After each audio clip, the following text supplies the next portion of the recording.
এপিসোডের শুরুতে আমরা একটি শহর দেখতে পাই, আর এই শহরে তখন 4386 সাল চলতেছিল, যেটা ছিল বৈজ্ঞানিক যুগের অত্যাধুনিক সময়।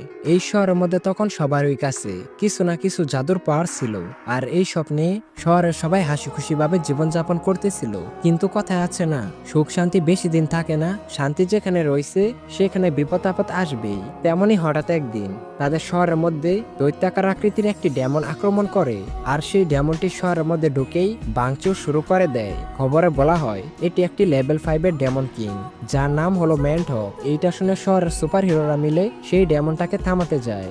একজন সুপার হিরোদের কাছে এক এক রকম ক্ষমতা আর শক্তি ছিল। এরপর তারা সবাই একসাথে হয়ে তাদের সুপার ন্যাচারাল পাওয়ারের মাধ্যমে সেই ডেমনটার উপর আক্রমণ করে। কিন্তু দেখা যায় সেই ডেমনটার কিছুই হয় না। ডেমনটা সুপার হিরোদের চাইতেও অনেক বেশি পাওয়ারফুল ছিল, তাই তারা আলাদা হয়ে আক্রমণ করার সিদ্ধান্ত নেয়। আর তখন একজন সুপার হিরো দেখতে পায় একটা বাচ্চা রাস্তার ধারে চিপস খাচ্ছে। সুপার হিরোটা বাচ্চাটাকে ভেগে যাওয়ার জন্য বলতেছিল, কিন্তু বাচ্চাটা সুপার হিরোর কথার কোনো পাত্তাই দেয় না। এইরকম একটা সিচুয়েশনেও বাচ্চাটা রিল্যাক্স মোডে চিপস খাচ্ছে। একটা পর্যায়ে ডেমনটা যখন বাচ্চাটার উপর আক্রমণ করতেই যাবে, ঠিক তখনই সেখানে সুপার হিরোটা এসে বাচ্চাটাকে বাঁচিয়ে নেয়। সুপার হিরো এবং ডেমনটার মারামারির কারণে বাচ্চাটার চিপসটা নষ্ট হয়ে যায়। এই পয়েন্টটা কিন্তু মনে রেখো, লাস্টে কাজে আসবে। এরপর সুপার হিরো তার সমস্ত শক্তি ব্যবহার করে ডেমনটার উপর ঝাঁপিয়ে পড়ে। তারপর কি হয় সেটা আমাদেরকে দেখানো হয় না।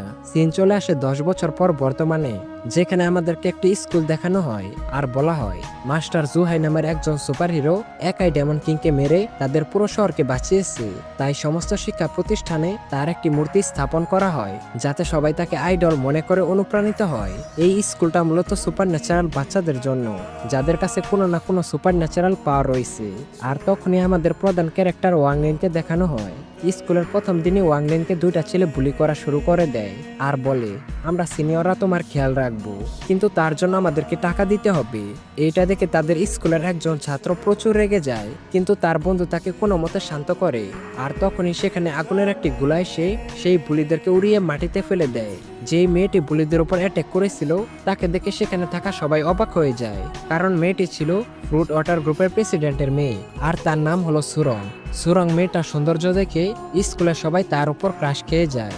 বাইরে ভাই, আমি নিজেও তো তার উপর ক্রাশ খেয়ে গেলাম। আচ্ছা যাই হোক, সুরঙের পাও সেই বুলিদের থেকে বেশি হওয়ার কারণে বুলিগুলো ভয় পেয়ে সেখান থেকে পালিয়ে যায়। এরপর সুরং ধীরে ধীরে ওয়াংলিনের কাছে বন্ধুত্বের হাত বাড়িয়ে দেয়, আর বলে আমি সবসময় তোমার বিপদ আপদে সাহায্য করব। কিন্তু ওয়াংলিন সুরঙের হাতে 10 টাকার একটি নোট ধরিয়ে সেখান থেকে চলে যায়। এইটা দেখে তো সেখানে থাকা সবাই হা হয়ে যায়, কারণ যেই মেয়েটাকে স্কুলে সবাই পছন্দ করত সেই মেয়েটার মান সম্মান ওয়াংলিন এইভাবে নষ্ট করে দিল।